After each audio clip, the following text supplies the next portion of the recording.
आज मी तुम्हाला दाखवणार आहे माझं नाईट केअर रुटीन. आज मी बाहेर गेले होते म्हणून मी मेकअप केला होता. तर सगळ्यात पहिले मेकअप रिमूव्ह करूया.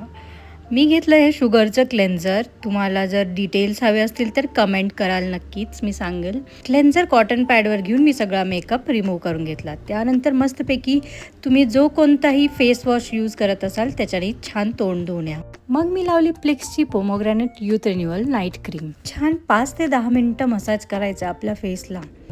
खूप फ्रेश फील होतं आणि छान वाटतं. झोपायच्या आधी खूपच रिलॅक्स वाटतं. आणि हे काय मी पेड प्रमोशन करत नाही आहे. मी हे यूज केलं आणि मला त्याचे इफेक्ट्स वाटले म्हणून तुम्हा सगळ्यांना मला जेन्युइन रिव्ह्यूज द्यायचे होते म्हणून मी सांगितलं. त्यानंतर मी घेतला आपला देसी बोरो प्लस लिप्सवरती. मी सध्या म्हणजे मध्ये मध्ये खूपच थंडी होती, माझे लिप्स खूप ड्राय व्हायला लागले होते. मग मी बोरो प्लस लावायची रात्री, सकाळी, दुपारी, कधी जेव्हा वेळ भेटेल तेव्हा. असं काय आहे माझं नाईट केअर रुटीन. व्हिडिओ आवडला तर फॉलो करायला विसरू नका.